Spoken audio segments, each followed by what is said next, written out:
loves, welcome to a new video here on the L&M channel. Today we're doing a video that is a bit different from usual. For a while now, I've been wanting to kind of add more Obsidian related videos to the channel because it does form part of my sort of journaling system, my notebook taking, my commonplacing, and so I have slowly been adding a little bit here and there about that. Obsidian is just a tool that I use currently for commonplacing. I technically use two tools for commonplacing, one being Obsidian for like my digital commonplace, and that's kind of the space where I do a lot of my thinking, my idea generating, my linking. Taking a cue from Nick Milo, linking your thinking, if you will. That's like one part of my commonplace system. And then the second part of my commonplace system is the more archival, more collection, more time-based, which is the things that I put into my actual journal. So my cousin and such. I definitely have some videos where I've talked about that before, but this video today is going to be clips from a session that I had cleaning up my Obsidian. So I was going to be participating in a course or a workshop with Nick Milo precisely, and I wanted to clean up my inbox so that I had a clean slate for all the notes that I was going to be taking during that kind of like sprinted workshop. I recorded the full session, no skips, no cuts, for my Patreon, and I decided to kind of put a condensed version for those of you that were interested in seeing maybe parts of the system and how I go about it, create a condensed version for YouTube. So that's what today's video is. If you are interested in seeing the full-length video, that is about, I think, almost 2 hours, that is already on Patreon. I will link that down below for you guys to check out. It is available from the lowest tier up, so all tiers, all paid tiers have access to that if you are interested in it. I do plan on making more videos like this in the future, and then also inspired by Robbie over at the Sunshine Archives, I think I'm also going to be including or creating videos kind of similar to my monthly flip throughs, which, by the way, keep your eyes out. I will be posting that. I believe the next video up will be the flip through, but posting as well kind of like the quotes and the sort of ideas that I've collected in my commonplace throughout the month. I figured that would be a really cool thing to show you guys. So that's something else that I'm kind of interested in showcasing. Any video that comes out on Thursday, that's kind of like the schedule that I am kind of keeping to. I really like the idea of kind of like channelizing, creating channel lineups for my YouTube. So videos that come out on Thursdays will be related to commonplacing in general and kind of like idea generating and more literature based, if you will, kind of like big brain stuff. So if a video comes out on Thursday, that's usually what that'll be. It's kind of similar to how Tuesdays are meant for Tuesday tips. So just a little FYI there. Long preamble over. I hope that you guys enjoy the video. If you have any questions about my system, please go ahead and leave them down below, and I would love to make a video kind of showcasing that. But for now, let's go ahead and go back to the past so that I can showcase this real life session of mine in my Obsidian commonplace. Allison knows Fluxus. Yeah, Fluxus is a concept that I'm very much into. Fluxus event scores. It's come up in a few of the things that I've looked up. Fluxus was an international interdisciplinary community of artists, composers, designers, and poets during the 60s and 70s who engaged in experimental art performances which emphasized the artistic process over the finished product. Fluxus is known for experimental contributions to different artistic media and disciplines, and for generating new art forms, which I'm very interested in. So, Fluxus was an international interdisciplinary community of artists, composers, and designers who engaged in experimental art performances which emphasized the artistic product over the finished the artistic process over the finished product, which is something that I am very interested in as well. Kind of like, you know, the creative practice more so than what you're actually creating. So I'm copying that into my Obsidian, and I'll show you that in a second. Fluxus is sometimes described as intermedia, the ideas and practices of John Cage. Many Fluxus artists share anti-commercial and anti-art sensibilities. They produced performance events which included enactments of scores, neo-dada, and time-based work, as well as concrete poetry, visual art, urban planning.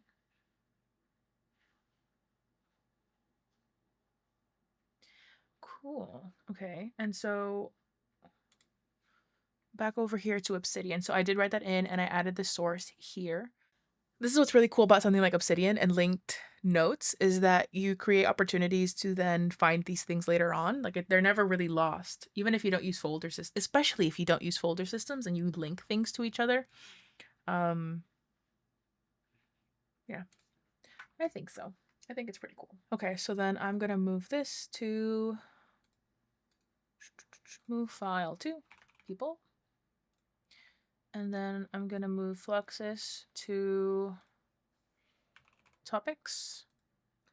Fluxus event scores to topics. Neko Shiomi.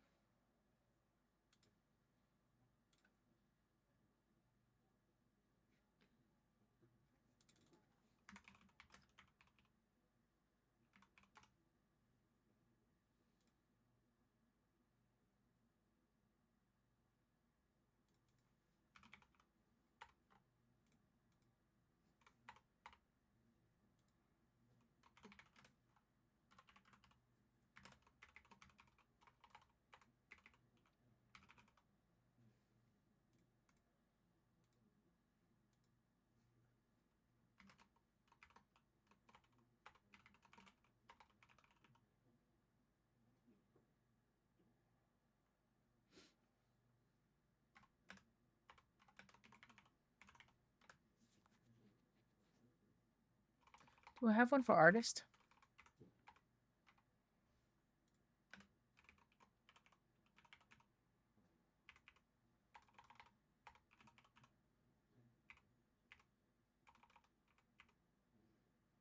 I don't.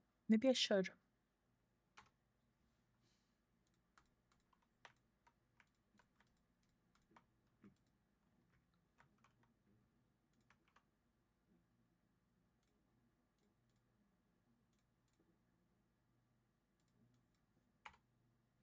I think I'm gonna make this an index though.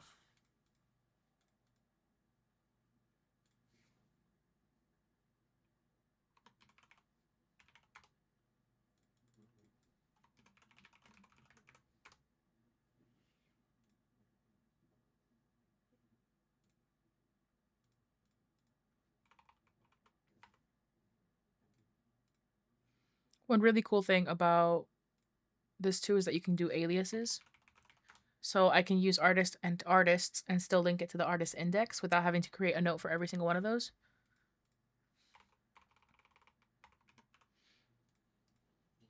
And this isn't really a tutorial, like I mentioned. This is just me kind of going through and figuring things out as I go. So related to artist, or rather related to Fluxus. Okay, so there's two spaces where I'm linking her. I don't necessarily need to do both, but I do. Okay, Fluxus.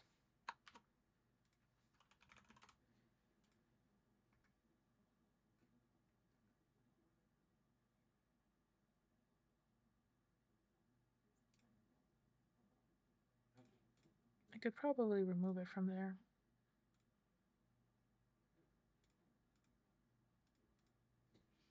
Okay, that way it's not super clogged. Perfect. Okay.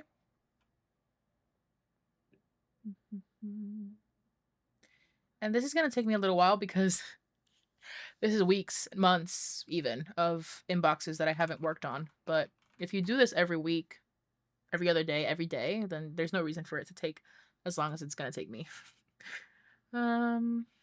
Even when you know something, you can still learn from others because their perspective will create new and valuable associations in your own thinking. This is definitely a statement, but it is also a quote. Ooh, perspective, which is here. That's probably why. Okay.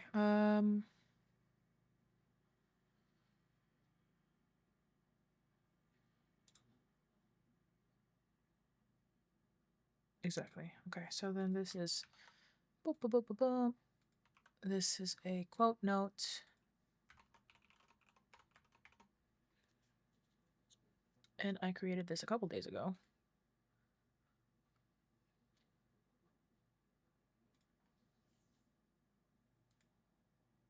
The 23rd.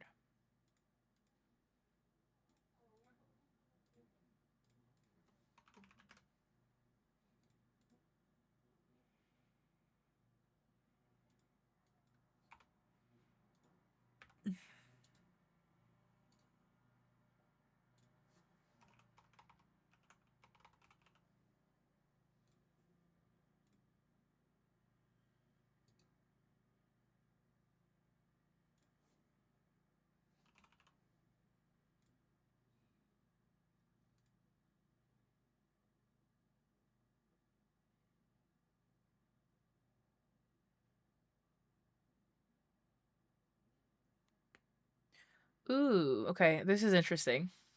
So I think I found this also through something on Laurel Schultz's website. The quote is by Christopher Alexander: "The finer I slice the strawberries, the more surfaces there are. The more surfaces there are, the more it tastes." And there's definitely something there that I want to work on. But what's interesting is that I put here, I think this is the same author as the book of A Pattern Language. And what's interesting about that is that A Pattern Language is a book that I learned about in the first course that I took with Cody Cook Parrott back in December of 2023. And I've read through some of it, and I do love a lot of the language in it. What's interesting is that A Pattern Language was created for like architecture and construction of like cities and towns, and infrastructure. However, it came about in a class about writing. And the reason is because Cody used one of the quotes from that book to title one of their courses. The reason I talk about that is because it came up today in the course with Laura Schwartz. And so I actually have a few website tabs open in Chrome that talk about this book, A Pattern Language. And so seeing it there was really interesting because I need to add some of this into my, see, A Pattern Language, into my Obsidian. I wanted to add some stuff about A Pattern Language. And now that I've seen it in this quote, now I can link that as well. So very cool. Let's go ahead and bring you back to Obsidian here. So the book, Pattern Language. And then I'm going to go ahead and go here. I'm going to create a book one, and then I'm going to create this today. And this is, let's see here really quickly. Let me just confirm that A Pattern Language is by Christopher Alexander. It is, in fact, A Pattern Language. I am going to make this an alias because I'm going to go back here and, or rather, go back. I'm going to make this book A Pattern Language, which means I have to, oops,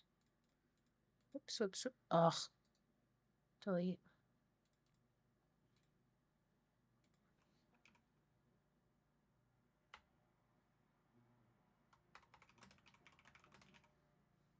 There we go. Pattern Language. And then I'm going to make the author Christopher Alexander. And then I'm going to link these websites.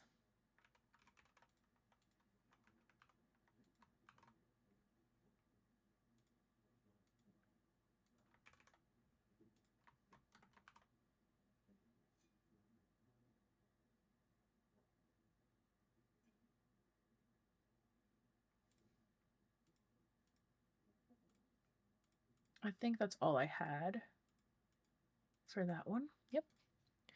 Okay, and let's see.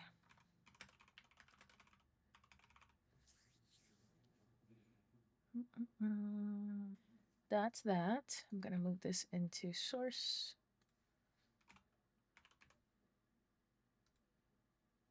Okay, so autodidacts can be moved as well. Move file to.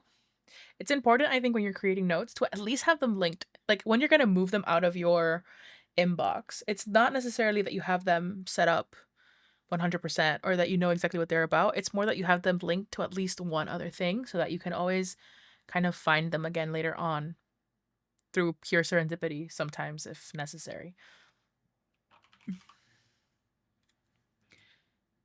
Aboutness can also get moved to topics, which is now things. Keep forgetting. I hope again that this has been fun at least. Dilettante.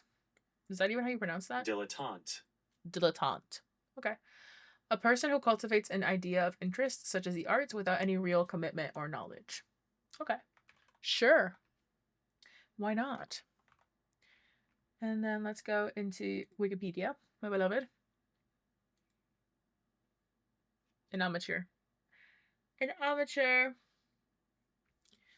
Sometimes also known, which let me take you back here.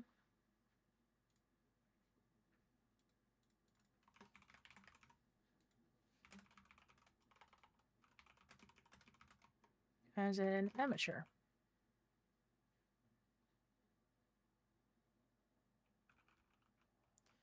A dilettante and an amateur are the same thing, right? So, what about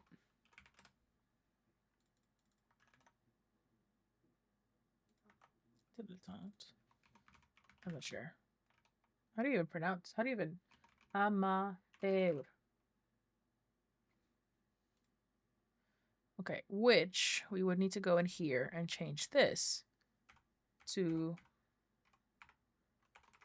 dilettante. There we go. Cool.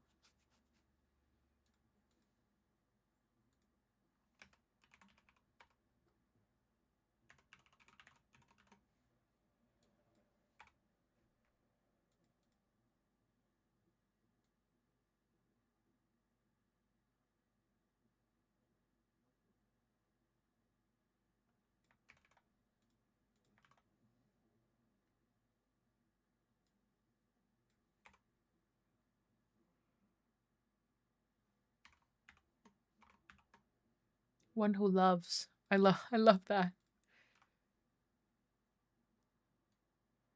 One who loves. And yet amateurs are always considered to be less than. And everyone, including myself, right? Like the perfectionist in me is like scared to be seen as an amateur of something. Sometimes. Not always, but sometimes. Self-taught. User-generated. DIY. Which maybe and hobbyist. And because I think that this is very much related to, I'm going to add autodidact as a related here. Okay, cool. And then over here, I'm going to add amateur, dilettantes. Dilettantes. We could do amateur.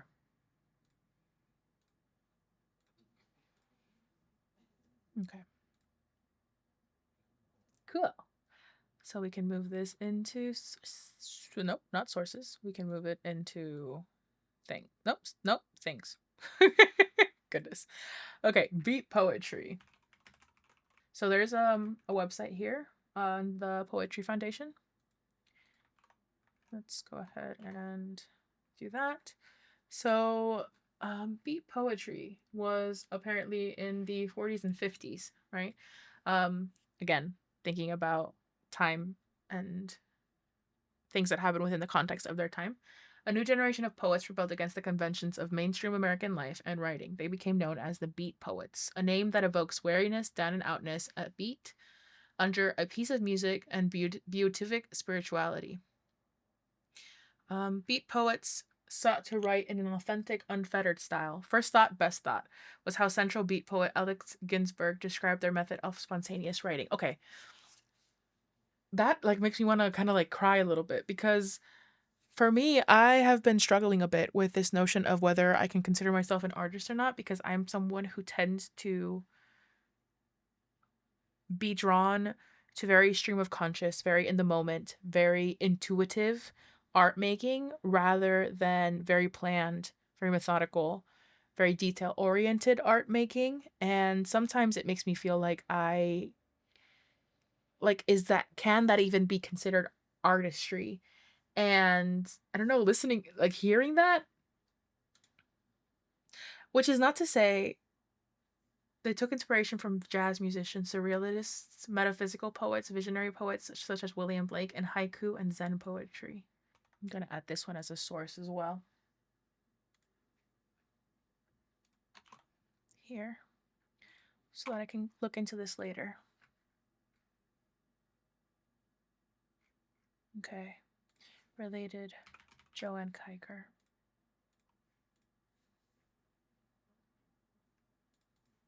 Do I have? No.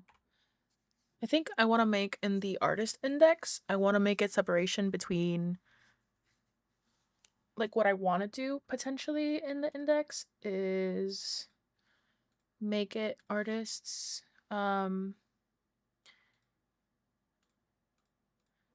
maybe writers, visual artists, maybe poets. Those are just like some of the big ones that I can think about right now. 1, 2, 1, 2. And then, you know, I could have here like Sylvia Plath was a writer.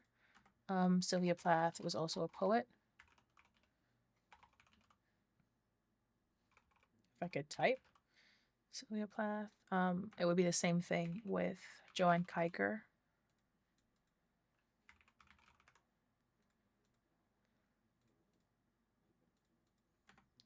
And then here I could do, oh, I could do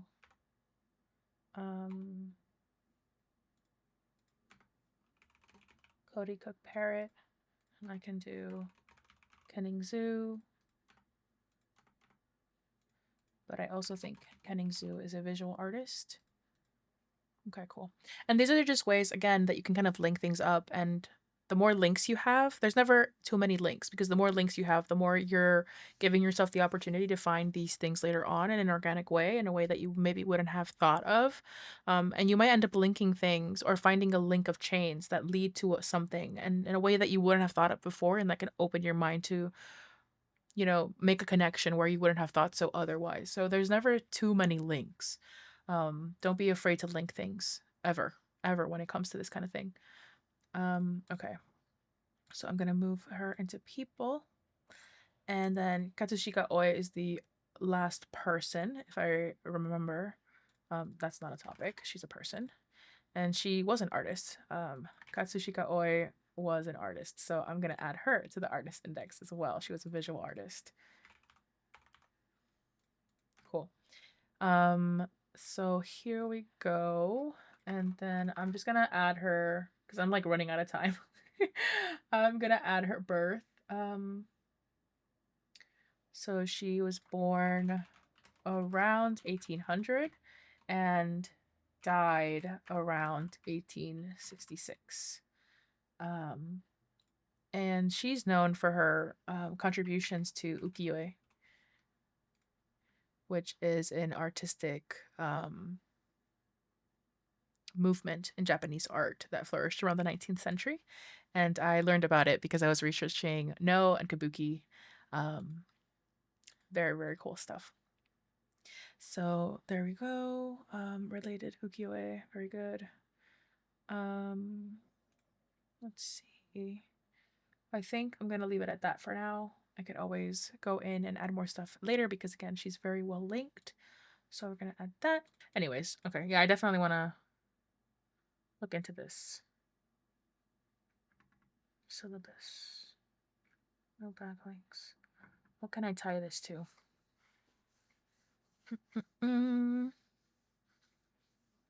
Syllabus project. You know what? I know what I can relate it to. I can relate it to autodidact. And yep, I can relate it to autodidact because this is related to research. Yep, I'm gonna do that. Okay, and so then I'm going to move this into things. And there you have it, folks. We have finished cleaning up our inbox. I've been recording for 1 hour and 37 minutes, so it's a long, long session. From anything that I've shown you today, if you have any particular questions or want me to deep dive into that, let me know. But this is essentially what it looks like for me.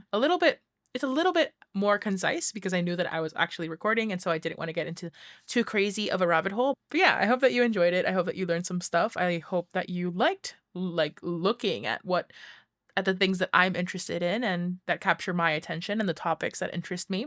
That's just a little bit about that. If you've made it this far, go ahead and add a computer, a notebook, an information emoji of any kind so we know that you're part of the End of Video gang. And if you're interested in seeing a kind of like in-depth look at my system, go ahead and watch this How I Use Obsidian video that I will link right here on the screen above. Thanks so much for watching, guys, and I'll catch you in the next video. Bye!